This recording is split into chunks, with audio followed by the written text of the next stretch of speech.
Sekarang bicara tentang ulama dan kiai, saudara. Mari kita lihat, saudara. Jauh sebelum penjajah Belanda datang, Jepang datang.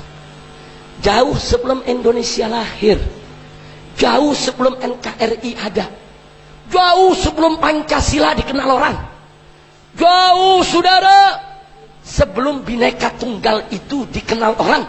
Saudara, ulama-ulama sudah datang ke Indonesia menyebarkan Islam.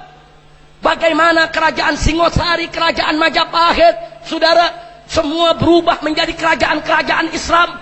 Apakah itu kerajaan Mataram atau itu kerajaan Demak dan lain sebagainya, saudara. Itu perjuangan ulama. Para habaib datang ke negeri ini bersama para ulama menyebarkan Islam, saudara, termasuk di masjid yang kita ada pada malam hari ini, yaitu Sunan Ampel, Raden Rahmatullah, saudara, yang dulu diundang oleh Prabu Brawijaya, saudara, untuk apa? Untuk mengobati penyakit masyarakat yang ada di wilayah Jawa Timur. Saat itu Prabu Brawijaya, saudara, sebagai Raja Mojopahit, kewalahan. Di mana-mana ada perjudian, di mana-mana ada orang mabuk-mabukan, di mana-mana ada pelacuran, saudara. Tingkat kerusakan masyarakat, khususnya para bangsawan, khususnya para hulu balang kerajaan, sampai sudah terlalu parah. Akhirnya Prabu Brawijaya, saudara, atas saran istrinya, mengundang keponakan sang istri yang kita kenal saat ini dengan Raden Rahmatullah dengan julukan Sunan Ampel. Sunan Ampel tidak datang sendiri, datang dengan ayahnya, saudara. Ayahnya turun di Tuban, berdakwah di Gresik, saudara. Maulana Malik Ibrahim, sementara Raden Rahmatullah dibawa ke tempat ini berdakwah, dapat tugas khusus. Bagaimana hulu balang kerajaan itu, saudara, supaya tidak sabung ayam, supaya tidak berjudi, supaya tidak berzina, supaya tidak melakukan berbagai macam kemunkaran. Dan Sunan Ampel berhasil, saudara, menyadarkan para tentara kerajaan, bahkan di antara mereka banyak yang masuk Islam. Itu perjuangan ulama sebelum Indonesia lahir, sebelum NKRI ada, sebelum Pancasila ada, sebelum Bhinneka Tunggal Ika ada, sebelum UUD 45 ada, saudara. Jangan coba-coba menghapus fakta sejarah, saudara. Kira-kira jelas tidak? Jelas tidak? Begitu datang penjajah Portugis, penjajah Spanyol, penjajah Belanda, ulama tidak diam, saudara. Ya, kerajaan-kerajaan boleh tumbang, kesultanan-kesultanan boleh tumbang, tapi ulama-ulama kita tidak ada yang tumbang, saudara. Mereka terus membangun pesantren-pesantren di mana-mana, mencerdaskan umat, mencerdaskan rakyat, mengajarkan mereka cara membaca, cara menulis, membentengi akidah mereka, mengajarkan mereka syariat Islam, dibentengi di mana-mana, saudara. Kalau tidak ada perjuangan ulama, 350 tahun kita dijajah oleh penjajah Kristen. Ini bangsa bisa jadi Kristen semua, saudara. Tapi 350 tahun kita dijajah oleh penjajah Kristen, umat Islam tetap mayoritas. Sampai Belanda angkat kaki dari negeri ini, umat Islam tetap 90% di Republik ini, saudara. Apa saat itu NKRI sudah ada? Apa Pancasila sudah ada? Apa Bhinneka Tunggal Ika sudah ada? Apa tentara sudah lahir? Apa polisi sudah ada? Belum ada, saudara. Ulama yang pimpin umat, saudara. Catat dalam sejarah, di zaman penjajahan Belanda dan Jepang, saudara, di setiap provinsi, di mana-mana, saudara, itu para kiai kita di siang hari membuka kitab, mengajar ilmu dan adab kepada masyarakat. Tapi di malam hari mereka ajak kaum santri panggul senjata, saudara, untuk menyerang pos-pos keamanan penjajah di mana-mana, saudara. Di Jawa Barat, saudara, contohnya di daerah Bogor ada Mama Bakri, ada Mama Abdullah bin Nuh, ada Mama Falak, ulama-ulama pejuang. Di Tasik, saudara, satu pesantren dengan para kiainya dipimpin oleh almarhum Kiai Haji Zainal Mustafa melawan tentara Jepang, sampai mereka semua dibunuh, pondok pesantrennya dibakar, istrinya dan putri-putrinya disembelih, saudara. Kemana tentara? Belum ada. Kemana polisi? Belum ada, saudara. Jangan dihapus perjuangan ulama, jangan dihapus jasa para kiai. Mereka yang mempertahankan republik ini, mereka yang mempertahankan negara ini, mereka yang mengusir penjajah, saudara. Bahkan begitu tentara Jepang masuk, mereka perang habis-habisan, mereka usir Jepang. Bahkan begitu Belanda mau balik lagi kemari, saudara, justru Nahdlatul Ulama mengeluarkan risalah jihad pada tanggal 22 Oktober yang kemudian disambut oleh Bung Tomo, dan terjadilah peristiwa 10 November. Kiai-kiai dan para santri dari pondok pesantren turun ke Surabaya untuk usir penjajah, saudara. Takbir, takbir. Saya tanya, kalau gitu jasa ulama besar tidak? Jasa kiai besar tidak? Jasa NU besar tidak? Jasa ulama besar tidak? Takbir. Nggak sampai di situ, saudara. Bahkan di tahun 1965, begitu PKI merongrong republik ini, saudara, mereka sembelih kiai kita, mereka bakar pondok pesantren kita, jenderal-jenderal kita diculik, disembelih, saudara, dimasukkan ke lubang buaya oleh mereka. Lagi-lagi, saudara, umat Islam, NU-nya, Bansernya, Ansornya, Muhammadiyahnya, Persisnya, Wasliyahnya, Al-Irsadnya, Robitohnya, Jamiat Khairnya, semua rame turun-turun ke jalan, saudara, untuk perang melawan PKI di mana saja berada. Takbir. Andai kata ulama tidak turun, kiai tidak turun, saudara, TNI nggak mampu menghadapi PKI. 7 jenderalnya udah keok mati, saudara. Jangan lupa, TNI udah kocar-kacir, polisi kocar-kacir. Kalau ulama tidak turun tangan, saudara, hancur negeri ini. Bang Kito, sama tanya sekali, kalau gitu jasa para ulama besar tidak? Jawab yang kompak, jasa kiai besar tidak?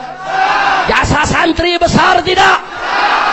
Tahu-tahu sekarang udah merdeka, udah enak, polisi pakai punya bintang, jenderal punya bintang.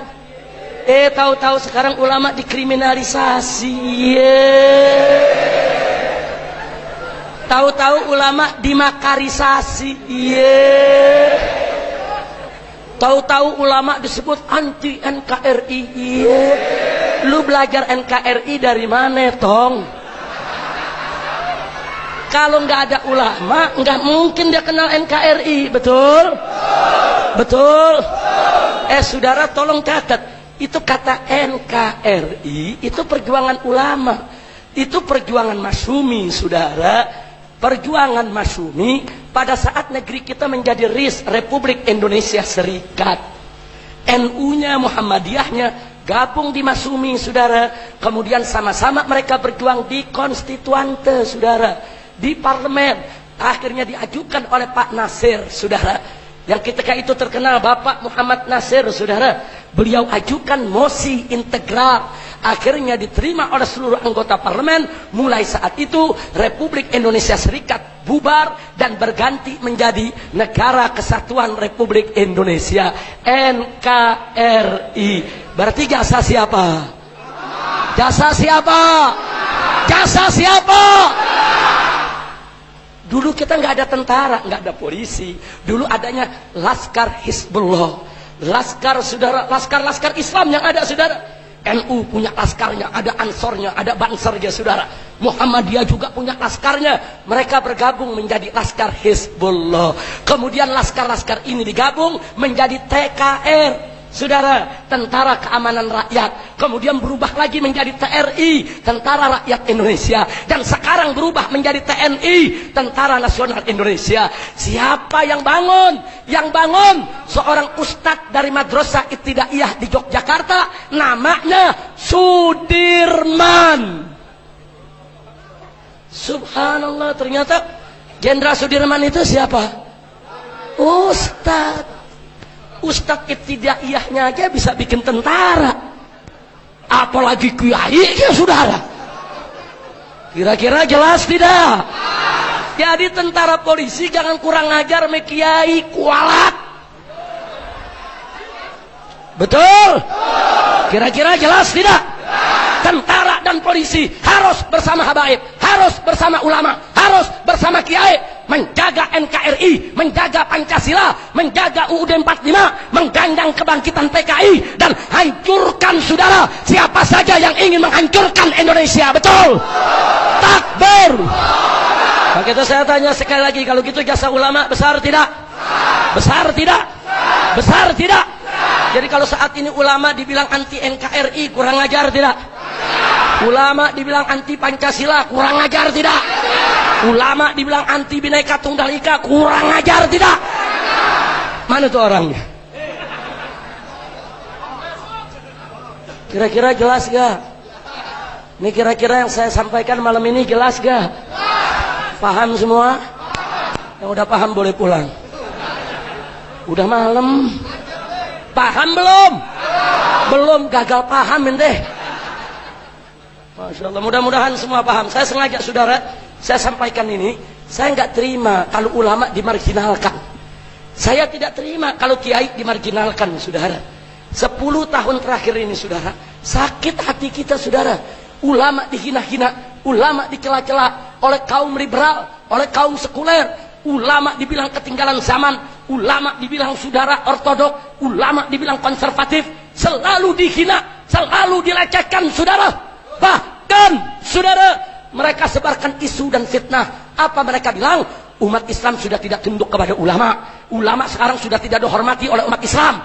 Ulama sekarang sudah tidak punya pengaruh.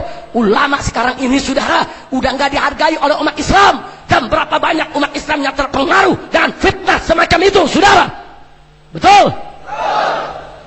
Nggak sampai di situ, saudara. Bahkan mereka fitnah. Ulama sekarang udah nggak mungkin bisa satukan umat. Umat Islam nggak mungkin bisa bersatu. Terlalu banyak organisasinya, terlalu banyak partai politiknya, terlalu banyak ormasnya, terlalu banyak majelisnya. Mana mungkin mereka bisa bersatu? Dan mana mungkin ulama bisa menyatukan mereka? Dihina, dilecehkan, direndahkan, saudara. Dan ulama cuma dijadikan sekrup, saudara.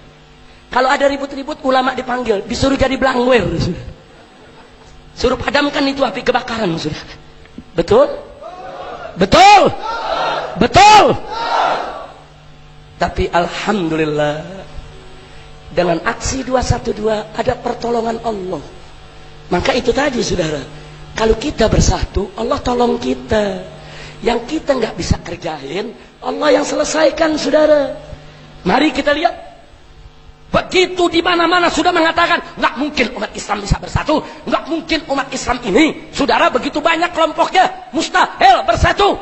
Dengan izin Allah, dengan kuasa Allah, saudara, Allah berikan minhatun ilahiyah melalui aksi 212. Hampir 8 juta umat Islam dari berbagai macam aliran, berbagai macam mazhab pemikiran, saudara, berbagai macam ormas, berbagai macam partai, mereka turun untuk tujuan yang sama ke Jakarta, saudara. Mereka di sana nggak bertanya, oh kamu FPI, kamu NU, kamu Muhammadiyah. Enggak, kamu Muslim, saya Muslim. Kita datang untuk sama-sama bela Islam. Takbir. Indah tidak? Sekarang saya tanya, ternyata umat Islam bisa bersatu tidak? Jawab yang kompak, ternyata bisa bersatu tidak? Bisa bersatu tidak? Anugerah siapa? Karunia siapa? Pertolongan siapa? Takbir. Siapa yang menyatukan hati kita? Siapa yang maha menyatukan? Siapa yang maha besar? Siapa yang maha agung? Takbir. Sallu ala nabi.